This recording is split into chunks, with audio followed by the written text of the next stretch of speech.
ومما زادني شرفا وتيها وكدت بأخمصي أطأ ثريا دخولي تحت قولك يا عبادي وأن صيرت أحمد لي نبيا. الحمد لله والصلاة والسلام على رسول الله محمد بن عبد الله وآله وصحبه ومواله. سبحانك لا علم لنا إلا ما علمتنا إنك أنت العليم الحكيم. رب اشرح لي صدري ويسر لي أمري واحلل عقدة من لساني يفقه قولي. اللهم صل وسلم على سيدنا محمد صلاة تغفر بها الذنوب وتصلح بها القلوب وتنطلق بها العصوب وتلين بها الصعوب وعلى آله وصحبه ومن إليه منسوب. Amma ba'd. Alhamdulillah, pada sore hari ini Allah Subhanahu wa taala berikan kemuliaan kita, berikan izin kita, berikan kemudahan kita untuk sama-sama mendengarkan, mentelaah daripada sejarah seorang yang agung dan diagungkan oleh Allah Subhanahu wa taala, yaitu Rasulullah sallallahu alaihi wasallam. Semoga semua yang mempunyai satu titik cinta kepada Rasulullah nanti akan ditunjukkan muka beliau sebelum meninggalnya dan nanti akan mendapatkan syafaat Rasulullah sallallahu alaihi wasallam. Salam sejahtera kita haturkan kepada junjungan kita Nabi besar Muhammad sallallahu alaihi wasallam, yang karena jasa beliaulah kita mengenal Allah, kita keluar dari kekafiran, kita keluar dari belenggu-belenggu nafsu yang selama ini membelenggu kita. Seyogianya kita berterima kasih kepada Allah dengan mengikuti ajaran-ajaran Rasulullah sallallahu alaihi wasallam dan mengikuti sunnah-sunnahnya. Ma'asyiral muslimin rahimakumullah, yang saya hormati para habaib, para asatid, para guru-guru, wabil khusus Raisul Majlis Hasbi Allah Kiai Haji Hasbullah, dan juga Ad-Da'i ila Allah Al-Habib Umar Al-Hamid wa Habib Abdurrahman Basurrah wa Habib Saleh bin Hud Al-Attas wal habaib semua yang hadir di tempat yang mulia ini, para kiai, para asatid, assalamualaikum warahmatullahi wabarakatuh. Kemarin Habib hadir satu majelis. Yang punya majelis bilang begini, Bib, itu ada majelis, Bib. Kenapa? Ada kiai, ada Habib ceramah, yang punya majelis disebutnya di akhir kalimat. Akhirnya yang punya majelis bangun dibales. Kiai yang sebut namanya Sahibul Majelis di akhir disebut oleh Sahibul Bait, mukanya pucat, Bib. Terus ana, Bib, kalau dipanggil nama ana tersinggung. Astaghfirullahaladzim, astaghfirullahaladzim. Ente lebih mulia, Allah Ta'ala saat kita panggil ya Allah tidak marah. Kenapa saat orang memanggil nama ente marah? Rasulullah sallallahu alaihi wasallam datang seorang A'rabi menarik surbannya Rasulullah sallallahu alaihi wasallam sampai berbekas di lehernya Rasulullah sallallahu alaihi wasallam sambil mengatakan, ya Muhammad, a'tini min malillah alladhi 'indak fa innaka lam tu'tini min malik wala min mali abik. Ya Muhammad, berikanlah uang yang ada sama kamu, maksudnya ganimah. Sesungguhnya engkau tidak memberikan uang dari kamu dan bukan uang orang tuamu, kakekmu. Apa kata Rasulullah sallallahu alaihi wasallam? Marah? Tidak. Al-malu malullah. Al-malu malullah. Lalu Rasulullah mengatakan, wa yuqtas mink ay wa yuqat mink ya A'rabi. Apakah kamu tidak takut dikisos? Kamu sudah membuat merah saya punya leher. Galalla, limadha? Li'annaka la tujzi sayyi'a bi sayyi'ah. Karena engkau ya Rasulullah tidak membalas kejelekan dengan kejelekan. Sallu ala nabiyyikum Muhammad. Kalau kejelekan itu bisa padam, dibalas dengan kejelekan, lihatlah api. Apakah api saat ditambahkan api akan padam? Tidak, saudara-saudara sekalian. Begitu, saudara. Akhlaknya Rasulullah harus kita pakai. Karena hal-hal yang demikian, seorang lupa lakopnya, lupa titelnya, marah. Bahkan tidak datang lagi ke majelis. Astagfirullah. Kalau begitu ente masih terbelenggu dalam satu lingkaran yang tidak bisa keluar kecuali ente matikan nafsu ente. jiwa ente hanya untuk karena Allah Subhanahu wa taala. Saudara, cinta kepada Rasulullah sallallahu alaihi wasallam memerlukan pengorbanan, perjuangan. Siapapun yang cinta tanpa pengorbanan itu cintanya bohong, saudara. Siapapun, saudara, mau hubungan suami istri, si suami harus berkorban untuk istrinya, dan istrinya pun harus berkorban untuk suaminya agar bisa berlangsung hubungan antara keduanya. Dengan Allah juga begitu, saudara. Kalau kita cinta kepada Allah, saat kita tidur nyenyak, begitu ada panggilan as-salatu khairum minan naum, bahwasanya tidur lebih bagus daripada salat lebih bagus daripada tidur. Seorang dokter di Mesir ikut seminar di Jerman. Saat itu ada orang kafir menceritakan tentang manfaatnya orang bangun pagi. Manfaatnya bangun pagi ini, begitu saraf saluran darah ini berkumpul dari malam sampai pagi dia tidak bangun. Kebanyakan orang yang kena stroke dan orang yang kena penyakit jantung antara jam 8 mereka yang tidak mau bangun pagi, saudara. Kebanyakan seperti itu. Inilah keindahan as-salatu khairum minan naum. Keindahannya ini, saudara. Orang siapa saja, mau habib, mau kiai, mau ustadz, ingin mendapatkan derajat di hadapannya Allah. Saudara, Rasulullah sallallahu alaihi wasallam datang dengan membawa ayat, 20 lembar harga buku yang dibeli 5.000 itu sudah kelebihan lembaran-lembaran yang ada.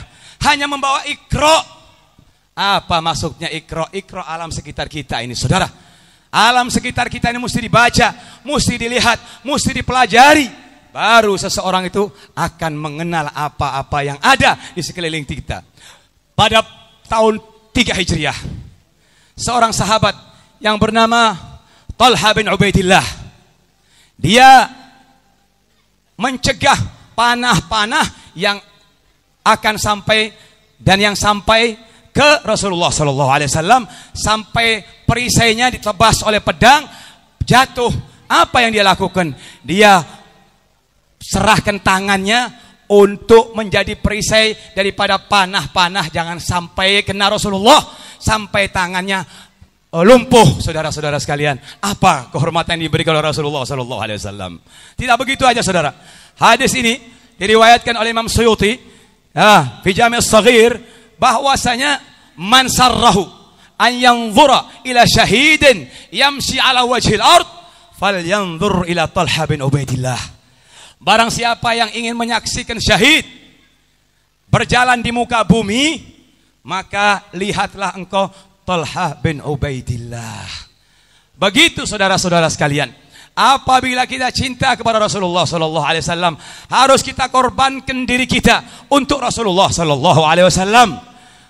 Saudara, seberapa besar hubungan kita dengan Allah, sebesar apa hubungan kita dengan Rasulullah, sebesar itu pula makom kedudukan kita di hadapan Allah Subhanahu wa taala. Saudara, Rasulullah sallallahu alaihi wasallam mempunyai sifat yang raufur rahim, pengasih, penyayang kepada umatnya, harisun alaikum, berambisi besar untuk menyelamatkan kita, saudara-saudara sekalian.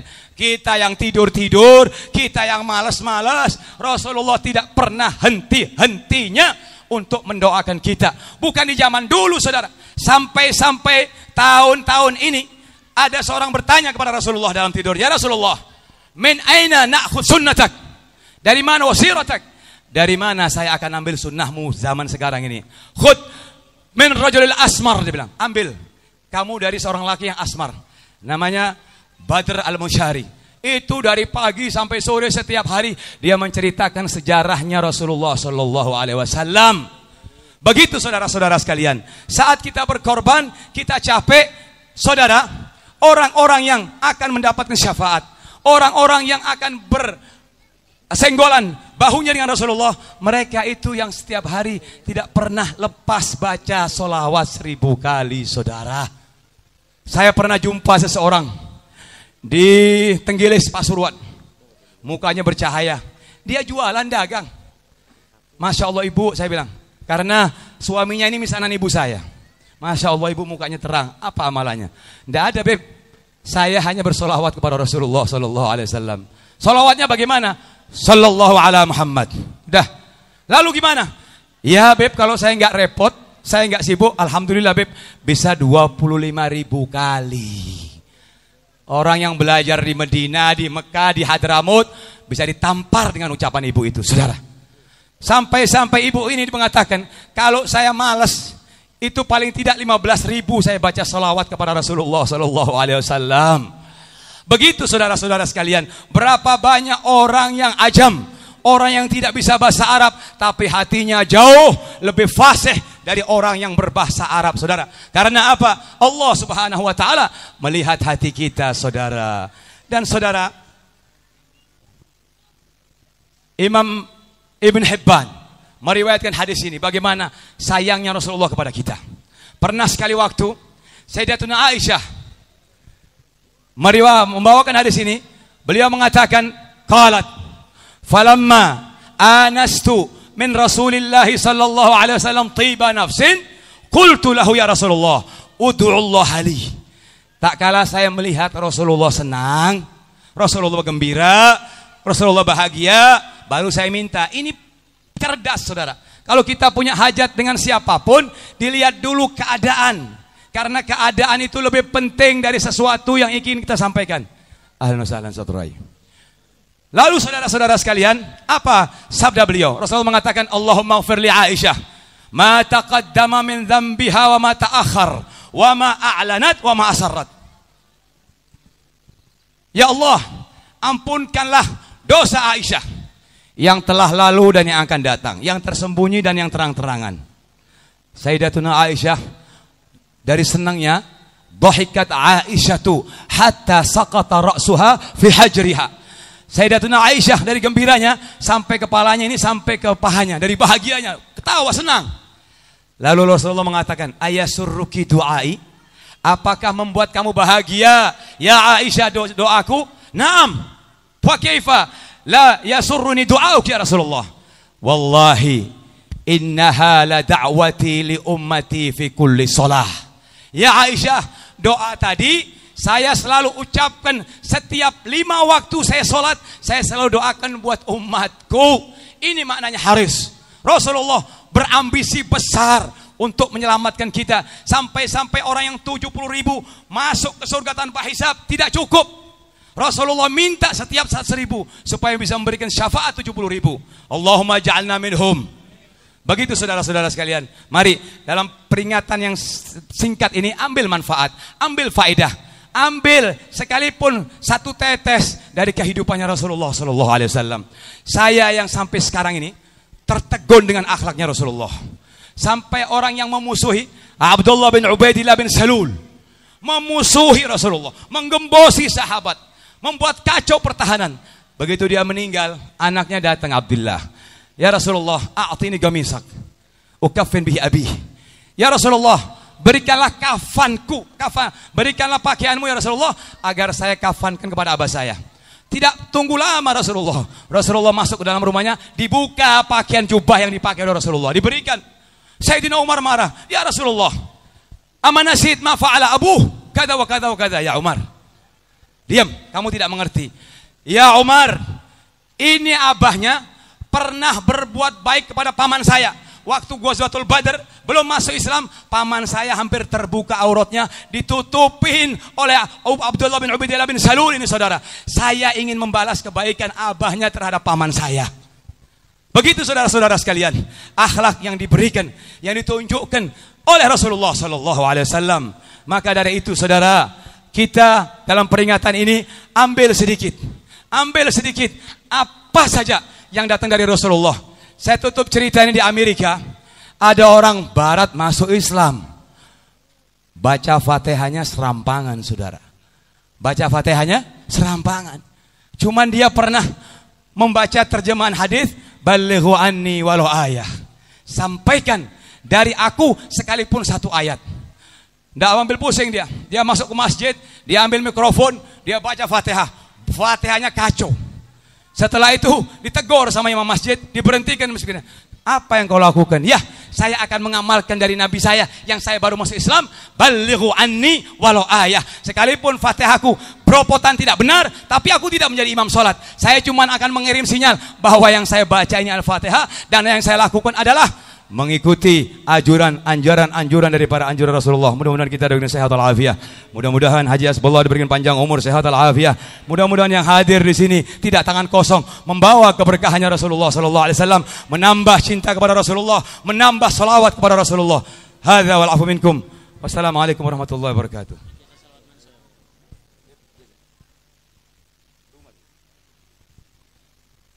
Ya, minta ijazah soal ijazah salawat mansub. Adapun sejarah salawat mansub sudah saya jelaskan dengan gamblang di YouTube. Asrar dan rahasia dari salawat mansub. Yang ingin lihat langsung. Di situ saya jelaskan di depan makomnya Habib Soleh. In sahanal ijazah faqad ajaztuka jami'an fi qiraati salawat mansub. Kalau pantas saya memberikan ijazah, saya akan ijazahkan kepada semua yang hadir untuk membaca salawat mansub, dan saya izinkan kepada siapapun yang ingin membaca salawat mansub 11 kali setiap sholat, atau 41 atau 101, saudara. Ini betul-betul sudah ajaib betul. Pernah sekali waktu istri saya dihukum oleh dokter harus operasi. Saya bilang sabar dulu. Saya sembahyang 2 rakaat, saya sembahyang 2 rakaat, lalu saya baca salawat mansub 100 kali. Tidak lama, kira-kira 2 jam istri saya telepon. Abuya, katanya, alhamdulillah saya sudah melahirkan dengan selamat berkatnya salawat mansub. Hadza wal afu minkum. Assalamualaikum warahmatullahi wabarakatuh.